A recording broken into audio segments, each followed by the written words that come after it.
கோவில்பட்டியில் electric bike விற்பனை ஷோரூமில் புகுந்து சேல்ஸ் மேனேஜரை சரமாரியாக வெட்டி தாக்குதல் நடத்திய சம்பவத்தில் தலைமறைவாக இருந்த நபர் போலீசாரிடம் சிக்கியுள்ளார்.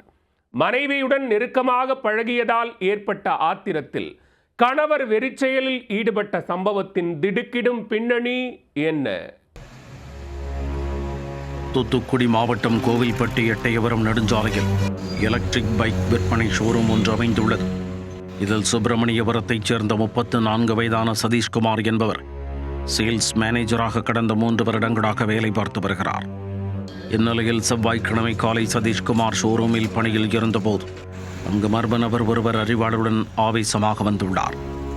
வேகமாக ஷோரூமுக்குள் புகுந்தவர் சதீஷ்குமாரை கீழே தள்ளி மறைத்து வைத்திருந்த அறிவாளால் தலை, கை, கால் உள்ளிட்ட இடங்களில் சரமாரியாக வெட்டியுள்ளார். கண்ணிமைக்கும் நேரத்தில் நிகழ்ந்த இந்த சம்பவத்தை பார்த்த சக ஊழியர்கள் அதிர்ச்சியில் உறைந்து போயினர். இந்த சம்பவத்தில் சதீஷ்குமார் நிலை குலைந்து சரிந்து விழுந்ததை அடுத்து அந்த இளைஞர்கள் அங்கிருந்து தப்பி ஓடி தலைமறைவாகினர்.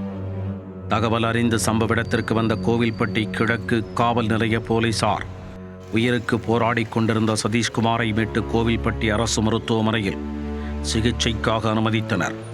பின்னர் அவர் மேல் சிகிச்சைக்காக திருநெல்வேலி அரசு மருத்துவக் கல்லூரி மருத்துவமனைக்கு அனுப்பி வைக்கப்பட்டார். கொலை முயற்சி வழக்கு பதிவு செய்த போலீசார் ஷோரூமில் இருந்த கண்காணிப்பு கேமரா காட்சிகளை ஆய்வு செய்தனர். அதில் சதீஷ்குமாரை அறிவாளால் தாக்கியது ராஜபாளையம் பகுதியைச் சேர்ந்த 31 வயதான முத்தையா என்பது தெரிய வந்தது. இதையடுத்து முத்தையாவை வலைவீசி தேடிய போலீசார் அவரை அதிரடியாக கைது செய்து விசாரித்ததில் வெட்டி தாக்குதல் நடத்தியதற்கான காரணம் தெரிய வந்தது. முத்தையா தற்போது கோவில்பட்டி முத்துநகர் பகுதியில் தங்கியிருந்து தனியார் நிறுவனத்தில் பணிபுரிந்து வருகிறார். இவருடைய மனைவி முருகேஸ்வரி சதீஷ்குமார் வேலை பார்த்த அதே பைக் ஷோரூமில் சர்வீஸ் பிரிவில் கடந்த 1 வருடத்திற்கு முன்பு வேலை பார்த்து வந்துள்ளார். முருகேஸ்வரிக்கும் சேல்ஸ் மேனேஜர் சதீஷ்குமாருக்கும் நெருக்கம் இருந்து வந்ததாக கூறப்படுகிறது. இருவரும் செல்போனில் அடிக்கடி மெசேஜ் அனுப்பிக் கொள்வதை பார்த்த கணவர் முத்தையா இருவரையும் கடுமையாக கண்டித்துள்ளார். குடும்பத்திற்குள்ளும் தொடர்ந்து தகராறு ஏற்பட்டு வந்துள்ளது.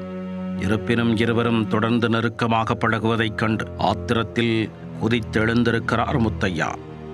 இதற்கு ஒரு முடிவு கட்ட வேண்டும் என்ற நோக்கத்தில் அறிவாளுடன் கிளம்பிய முத்தையா சம்பவத்தன்று சதீஷ்குமாரை சரமாரியாக வெட்டியது விசாரணையில் தெரிய வந்தது.